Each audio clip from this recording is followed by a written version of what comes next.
It's very true. So I want to dig a little bit more into your day-to-day as an ed. Mhm.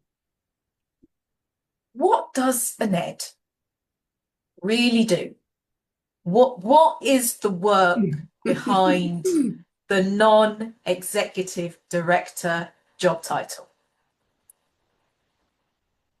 I'll keep it as simple as possible.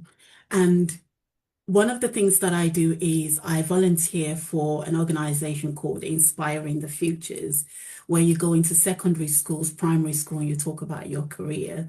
And I love doing it because when I was young, I did not see anybody who looked like me coming to give career talks. So I like to go into schools in very deprived areas so that students can see somebody who looks like them, who's doing great in their career. And when they ask me, what does a non-executive director do? This is what I say to them. We hold the executives of the organization accountable, so the CEO and the other directors, etc. We work with the organization and ensure that they are meeting their legal obligations and that decisions that they make are effective and fit for purpose. In a nutshell, that's what we do.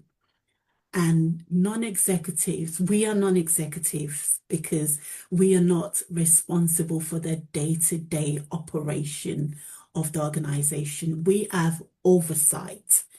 We are informed and we operate within the legal and governance structures set out for boards in the UK. So there are legal obligations that we have. There are also governance obligations and structures that we must follow that are set out by the organization. So in a nutshell, that's what NIDS do. We don't have to complicate it. I don't have to, I'm not, I don't like complication. I like to keep things simple. Yeah, it's important. What are the skills that matter most to be effective in that role? For me, these are the key skills that I think matters, and I've distilled them to three key skills. And the first one is communication skills. You need to be able to speak up, respectfully challenge when needed, and also articulate your points very well. That's the first skill. Second skill is analytical skills. I feel this is really, really important because as a NED, you are reviewing lots of information and data on a daily basis. So you need to be able to analyze and draw your own conclusion and ask the right questions, but also see things from different perspective and do, be able to do some scenario planning. So if we decide to go with this option, what happens? If we go with that option, what happens? What are the impacts, etc. So you need that analytical skills, really, really important. And lastly, you need very good decision-making skills because as NEDs, we have to vote and make decisions, and we are legally responsible for those decisions.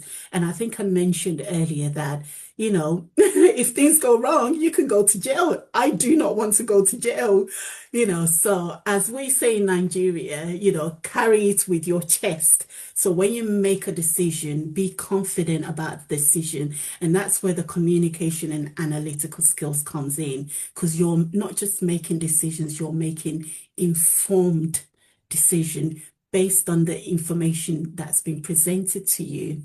And, make sure that you are aware of your legal responsibilities. So if anything's to happen and you are in front of a committee or a public or closed inquiry 10, 15 years down the line, you should be able to talk through the steps of why you made the decisions that you made and be confident about it. And this is something that I've been looking into over the past month or so, and just really trying to understand what it is. And the the legal responsibility was something that I hadn't fully grasped. So it's a very, I mean, I kind of knew about it, Yeah, but I didn't fully, really grasp that it's a big deal. It's a big it is. responsibility, and you really are signing yourself up for important work Yes. and important work that you don't always get paid for, I'm understanding. So that was also No, something no, something that, yeah. no. Everybody thinks Neds are very rich and millionaires and Yeah, make lots of money. No, that's a myth. yeah, yeah. That's a myth, yeah. And I think as we've learnt from stories in the media, post office, hospital trust that dismissed, concern raised by very senior staff and what's happened and etc. As you said, there are legal responsibilities. It's very, very important work. So that's why sometimes in the boardrooms, some discussions can be quite tense. Yes. And I have been in those tense discussions, and I understand why, because when we make a decision, we need to be able to justify that decision. And if anything was to happen, we need to be able to explain not just to the organization, but to the public as well, to say, as a public organization using taxpayers' money, this is why we made this decision. So how do you stay objective when you care deeply about the issues or the organization? Because if you are, you're a board director, you're Mm, on a, say you might be on a board of an organization that has a personal, connection to you, or, there's a yeah, reason, there's an emotional reason driving yeah. why you're doing that work. So how do you stay objective? For me, I acknowledge that it's not about me, but about the organization aims, vision, goals, objectives, customers, etc. I am there for them, not just me, even when the issues affect me. So I have to remind myself that this is not the Ruth Ajayi show, although that would be a very good show. That'd be great. It's a everyone show. So that helps to keep me grounded and make sure that I am seeking out in the room who's missing from the table and the discussion, whose voices or groups or experiences are being ignored, and what are their needs.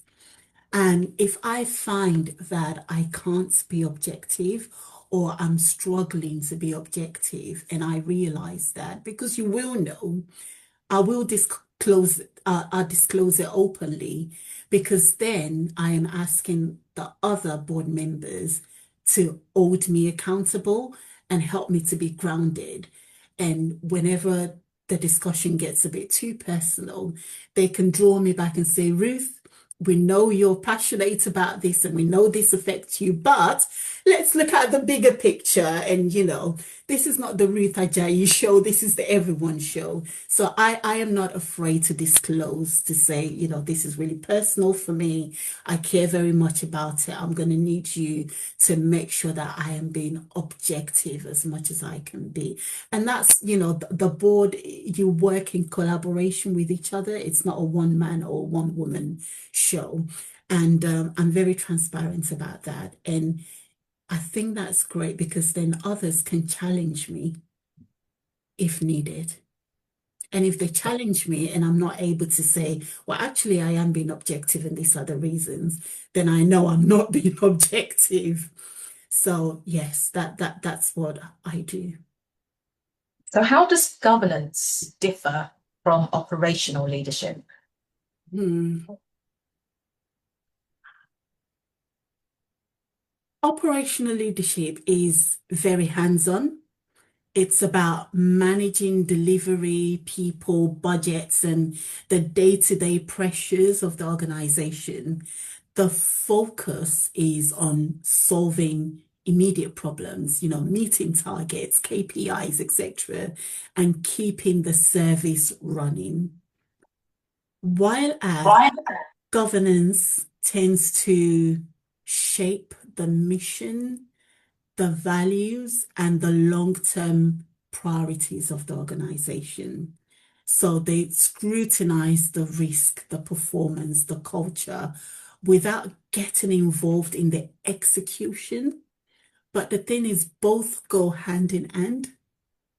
It will be dangerous for any organization to have one without the other. And I think it's really important that as women, Black women, we need to understand that you don't need your uterus or any of your female organs to understand how this works. Don't let any man lie to you. Choose your skills, your expertise, upskill if you need to, pivot from one to the other if you need to, but you can do both. You can operate well in both. I'm a very operational person, and the governance thing is something that I've had to upskill and learn about and know how to perform well in that role.